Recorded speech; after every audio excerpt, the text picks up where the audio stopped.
So we are on to the seventh album in a series of 10, the top 10 albums that changed my life. We were talking about Nine Inch Nails' The Fragile, released in 1999, and I didn't really get into it or really know it until 2005-ish. Might have been a little after that. I got introduced to Nine Inch Nails before that. You will notice that if you've been following this series of top 10 albums that changed my life, that I have brought up Nine Inch Nails before, because the Downward Spiral is on this list. And it is really the only artist that has two albums on here. I talked about compilation albums last time, so there's some artists that, they'll have an album on this list, but maybe I found out about them through a song, just one song or two on a compilation album, Hello Sage Francis. But this is different. It's a whole different thing. They're on here twice, Nine Inch Nails, and I just couldn't get around it. I just had to do it. We'll go into some of the reasons why. Some of it is partially similar or duplicate to the reasons that they were on here the first time with the Downward Spiral, but we'll get into it. Yeah, I don't know what else to say to intro this, but we'll get into it here anyway. So yes, The Fragile is a double album. It has 23 tracks. With some of the other albums that I've reviewed or talked about in this capacity of them changing my life and being very impactful, I've kind of gone almost track by track, or 3/4 of the album I've talked about specific songs. I'm not going to do that with this because there's 23 songs, and I'm going to highlight a couple, but I'm not going to go into every single song. It's not going to be that crazy in depth, again, because this album somewhat mirrors the Downward Spiral in a way, at least how it impacted my life. But we'll get into the specifics a little later, or the generalities a little later. I guess we'll get into the specific tracks right now. Oh man, this album just blows me away still. It's one of my favorite albums, and there's not a lot of albums on here, on this list of 10, that I would consider a favorite album. They're very impactful. They changed something. They did something that was powerful, but they're not a favorite. And I think for some people that might overlap, or they might get confused, like, well, how could it not be a favorite album if it was so meaningful to you? And I guess what I mean right now by favorite album is an album I return to often. And as we've talked about before, some of these albums I can't return to often, if at all, really, because they were so impactful in a certain period of my life that I can't shake the feelings I get when I listen to that album. Sometimes there's select songs, like right now I'm thinking of Mechanical Animals, like that album. There's select songs I can separate from the album and just oh, it's a really sick single, and I can listen to it without the context of the album, and it's fine. But most of the tracks on there I can't. 80% of the tracks on there I can't just take away from the album without feeling the album. So that's why I guess I wouldn't consider it a favorite. If someone said, what is the best Marilyn Manson album, I would say that's what it is. If someone asked me what my favorite was, I would probably say Eat Me, Drink Me. I could listen to that album more than any other album, probably. Whatever. Anyway, we're getting off topic here. I might say Golden Age of Grotesque. I don't know. But there's many other albums that are very much more listenable to me because they're not as impactful or not as powerful. And sometimes with that huge impact and power and meaning, it's hard for me, like I said, to just look at it as just an album that I can listen to almost any time or in a certain mood. You know what I mean? If I'm trying not to be in a depressed, sad, messed up state, that I'm not going to put on an album that makes me feel that way. That should make sense to everybody. Okay, but The Fragile is an album that I can return to very, very often. Unlike the Downward Spiral. There's some songs off there I can definitely take off and listen to without feeling too messed up. There's some songs I can't do that with at all. But The Fragile, I feel like I can listen to pretty much this whole album without really getting too affected in a negative way. And so in that way, it does differ from my feelings about the Downward Spiral. But yeah, let's get into some songs here. It's just a masterpiece of an album. There's really only one song that I wish wasn't on here, Maybe we'll start there. We'll start with the one song. I don't know if I should end with that or start with it, but I guess I'm starting with it. The one song out of 23 that I'm like, I don't know. I don't know how to express it. I'm gonna get flamed for this so hard. But Starfuckers Incorporated, like Starfuckers is the song that I'm just like, huge single. For some, I don't know if I want to say it doesn't fit, but I mean, I kind of feel like it doesn't fit. It's such a single that it's too much of a single. I feel like it doesn't fit into the context of the whole. And one thing that's so great and beautiful and amazing about this album is that there's 23 songs, and you get a variance. I mean, we have some instrumental tracks. We have some stuff that's more aggressive, some stuff that's more hopeful in a way. We've got a range of styles and subject matter to a degree, and it still feels cohesive. 22 out of the 23 songs feel that way for me. But then Starfuckers comes on, and it's just like, okay, like, as a song in and of itself, it's not a bad song. I think part of it is I've never really been super excited about the song, even as just a single, even without having the context of it on an album. Like if it was on a soundtrack or something, or if it was just like a B-side thing that never got released on an album, again, I would still feel pretty similar towards the song in and of itself. I'm like, yeah, it's a song. I don't know how to explain it. It just doesn't have. To me, all these other songs have a type of beauty, and they're not the same type of beauty. And Starfuckers is just a very raw. Maybe raw is not even the word. It's not raw. Take that back. It's the opposite of raw. Like I said, it's so much a single. Like it's too much of a single. It's such a single that it hurts. Like it's so obvious, and how do I word this? It is so obvious, and it's aggressive and fast, and I don't have a problem with that, but like by itself, like fast, aggressive songs are not something I have a problem with. It's just in the context of the album, for one thing, it just doesn't do so well. I don't know. It's hard to say that it's glossy, and I mean, I think I mentioned this before, but Trent Reznor has talked about, I just write pop songs. That's what I do. I write pop songs. That doesn't bother me. But for some reason, this song does, because it feels too accessible, too commercial, musically, instrumentally, the arrangement. There's just something about it that feels that way to me, despite the fact that lyrically, this song's not getting on the radio, not on regular daytime radio, right? Like, it's not getting radio play in that aspect. But, yeah, I don't know what it is. It just rubbed me the wrong way. It always has. Like I said, there's a time and a place for it. It's not a bad song, certainly. It's just something I never go to, really. And in the context of the album, definitely, for some reason, I just wish it wasn't there. It takes me right out of the experience of the whole album. I go from listening to, these beautiful tracks that go in and out and ebb and flow, and they build and they build and they build sometimes. And then this is just like Starfuckers, just like I don't know how to explain it. I wish I could explain it better. It just doesn't fit for me. It seems too obvious, too accessible, commercial, musically. That sounds like such a hipster, stupid, elitist thing to say. It's not because it's accessible. It's not just because it could be a radio song. I don't know how to explain it. I think that's the most time I'm going to spend trying to explain it right now. Anyway, it's just like I don't know. I really don't know.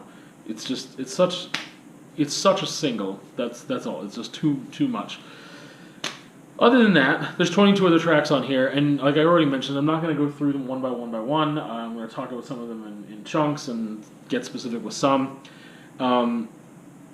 Like I did mention, there's an ebb and flow, and there's a beauty in all these tracks.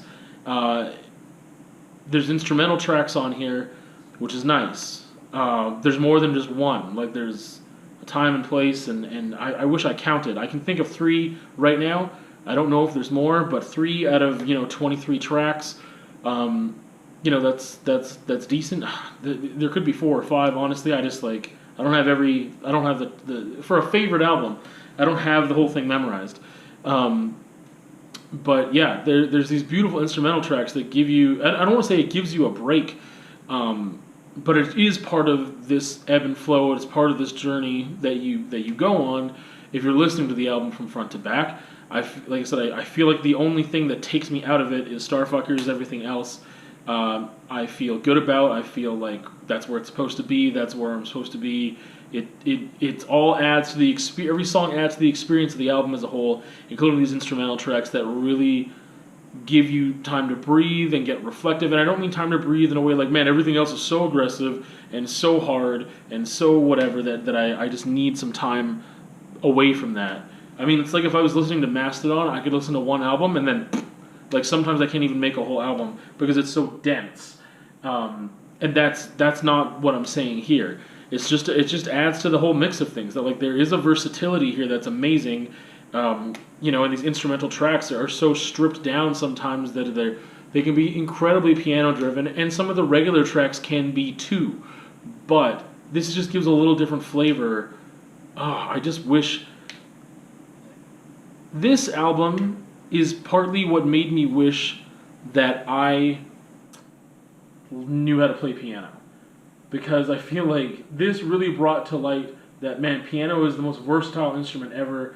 I mean, you hear it in every genre of music, or you can hear it in every genre of music, from, symphonic black metal to just piano by itself, to, like, rap and hip-hop, to, how much stuff is it's based on, like, or how many tracks Nine Inch Nails is based on, just, let's get some stuff on piano.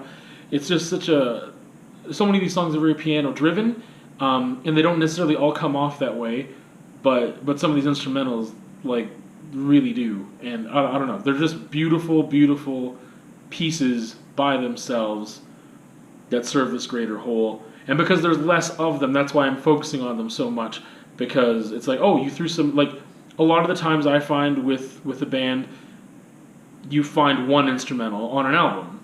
Like, if it's not an instrumental band, it's like, if they're going to have any instrumentals at all, they have one. They don't have two or three or whatever. And this is a double album, so I think it gives room to play with that format a little more. And again, I should have just been like, wait, how many does this have? And I should have looked and counted exactly how many instrumentals it has. Like I said, I can think of 3 off the top of my head, but that's where that ends. But yeah, it doesn't distract or pull me away. It's very much a part of the album. And there's some songs that have lyrics, but they're instrumental for almost half of the track. So I feel like it just works. It works really wonderfully. And some of the tracks that are, like I said, that have vocals on them, feel very instrumental anyway. It's a huge thing with this album, is that you always think that the instrumentation is going to be so important. But I mean, there's so many of these songs that if the vocals were cut out completely, it wouldn't matter. I would get the feel and the artistry of the song without the vocals. So yeah. Anyway, that's just, yeah. They're beautiful. They're great. But some of these other songs we'll talk about. So I've often told people that The Day the World Went Away is one of the most depressing songs I know, or it is the most depressing song I can think of. Now, I've already mentioned Mechanical Animals by Marilyn Manson before. That album is the most depressing album I can think of for me personally, because it puts me in a depressed state. Those songs just bring, like the ones I'm thinking of, just bring me to a place, and it's a state of, like, depression and pain. Whereas the song "The Day the World Went Away" is an amazing, beautiful, building song that I don't know how to explain. It's quiet. It's still. I'm using, like, words that Trent has put in parentheses next to remixes of his own songs. But it's to me, it's, I don't know, lyrically, thematically, it just feels incredibly depressing, but not in a sad way. It just feels, I don't know how to explain it. It feels stagnant and gray and, like, but not in a sad way. It's really hard to describe. Man, I got my work cut out for me here. The vocal delivery is almost droning, but not distasteful. And it's slow, it's if there's any song to listen to off this album, that's the one. I feel like it is the strongest song on the whole album, The Day the World Went Away. I will have a link in the description, and I'll have like a thumbnail link at the very end of the video, so if you are watching this on YouTube, you can look for that. I'll have a link in the description for the podcast as well, because like if there's any song off the 23 tracks that I feel like you need to hear, that's the one. Not all the songs are like that, though. But there is another one that I can equate to that right now, and I'm sure there's whatever. But the whole thing about it being depressing but not sad is really hard to describe. I feel like The Great Below is kind of like that as well. It's very powerful, and I guess that's the thing. Like, okay, so The Great Below, I would say like it feels a little epic. It forces feeling.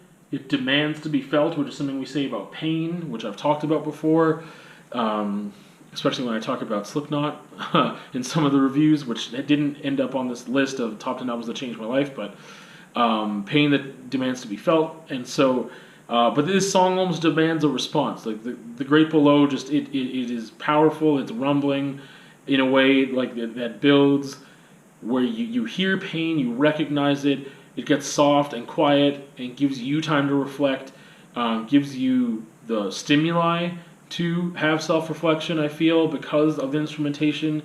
I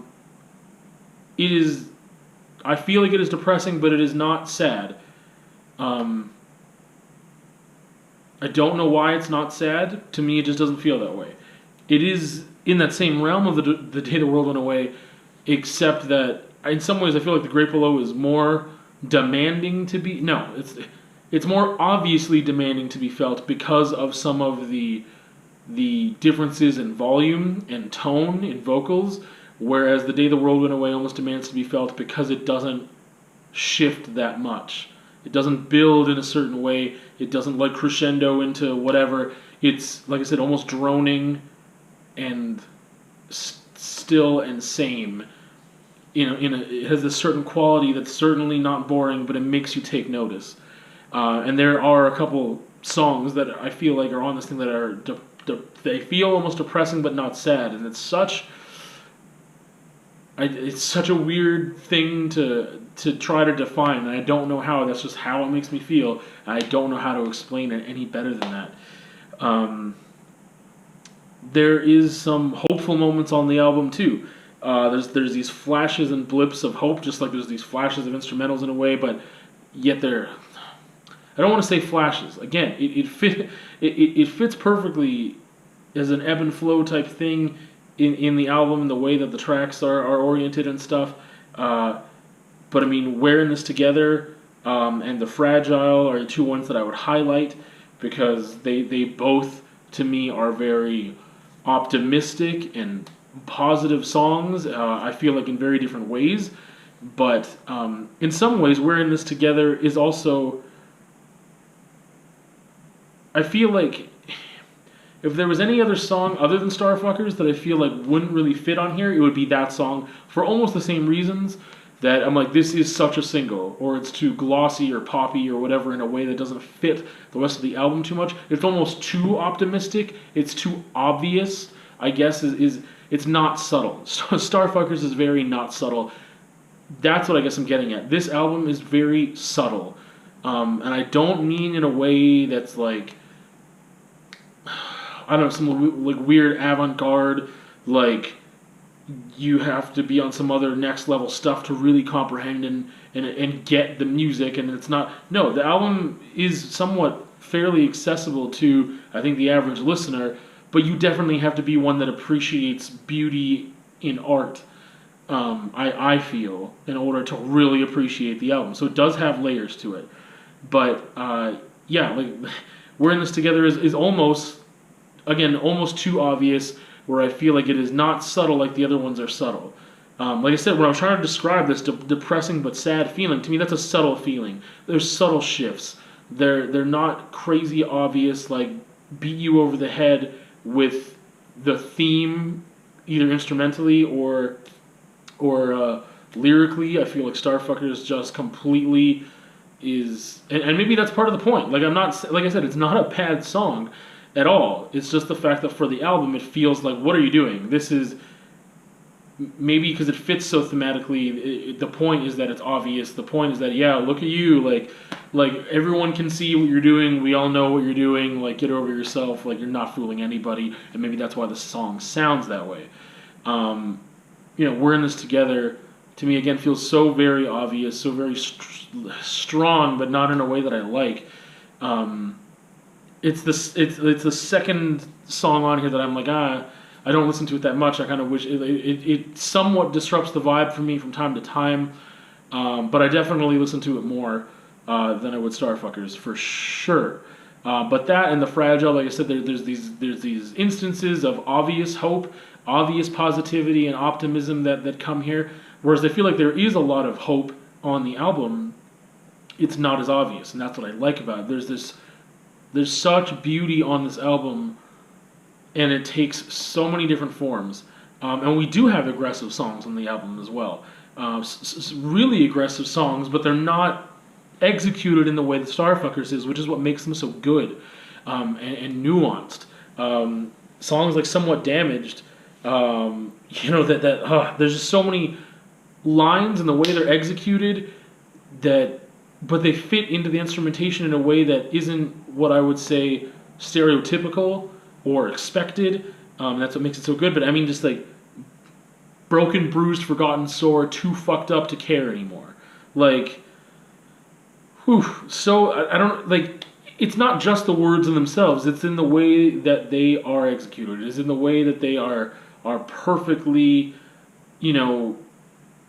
crafted in their delivery, vocal delivery, but also within the context of the instrumentation. Broken, bruised, forgotten, sore, too fucked up to care anymore. Just so, it's just the little, I don't know, it's, if I just say it out loud by itself, it just sounds lame. But,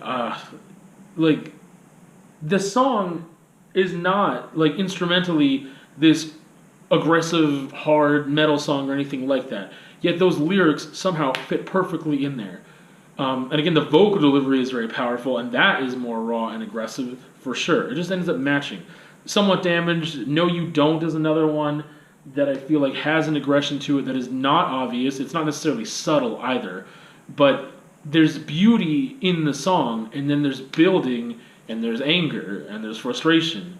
Like I said, the album has this, as it should for a double album, especially should have variances and subtle nuance, and also obvious places you can point to that say, hey, we've got a song like La Mer, and we've got a song like Somewhat Damaged, and they fit somehow on the same album together, and that's a beautiful thing. They seem to it just all works between 23 tracks. Like I said, with the exception of Starfuckers, I would throw that right out of this album. And then, if there was a second one, like I said, it would be We're in This Together.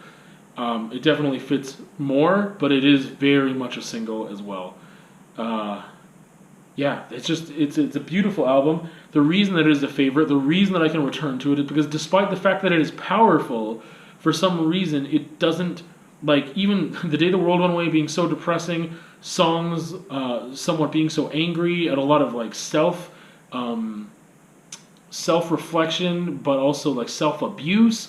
It's not as obvious as the Downward Spiral, but I do feel like this definitely is an extension of the Downward Spiral in a way, with somewhat what I'm calling epic instrumentation, very subtle, painstakingly crafted, musical, poetic instrumentation, and the lyrics that 95% of the time completely match that, bang on.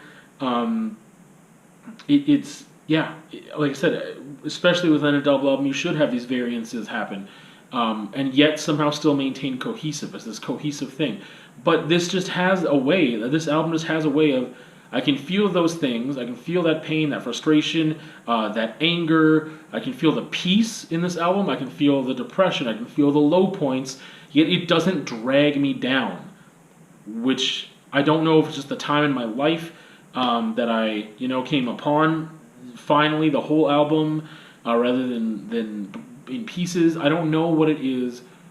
So it might just be a me thing, or it might be the album, or both. That it does not just drag me down into the abyss where I get stuck. Whereas like Mechanical Animals will do that. So this is why this is a favorite. Now there is an important thing, as you'll notice. Usually when I am recording a review, I'm like, oh, this is the CD, and I like have it up there and I show it to you. I don't own this album.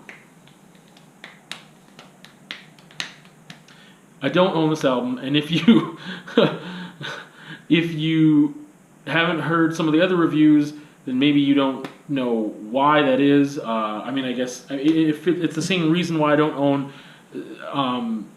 Why can't I think of Alexis on Fire's Watch Out? That the album is so good, and I had no money at the time to buy it. I got fed up with waiting, because right now there's hundreds of albums I would want to own right now that I don't. I don't have the funds to buy them, and I refuse to download them. Well, I held out for a while, and then I was like, you know what? I need all the Nine Inch Nails I can get my hands on. And I remember I went to a friend's house and I burned 3 blank CDs worth, which at that time would have been like 80 minutes of music per CD. I burned 3 like albums worth of Nine Inch Nails that I didn't have. So I had the Downward Spiral, and I had Broken, and that was it at that time. In 2005, that was all that I had. So I got a lot of stuff off of Pretty Hate Machine. I got a lot of stuff off the Fragile, like some remixes and stuff, and like some singles that were on soundtracks. I got those on 3 different burned CDs, and then eventually I ended up having the discography. I was like, I need all of it. I just need all of it. I can't buy all of it. I need it. I just need it.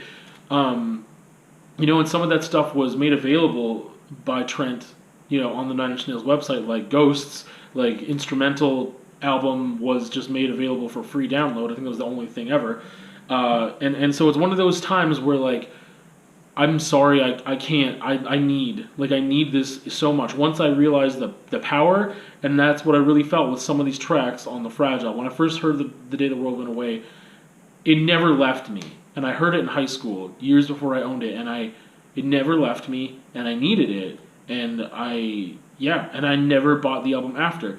Now, obviously, I've had, $20-$30 since then to go buy the CD, but I want the vinyl.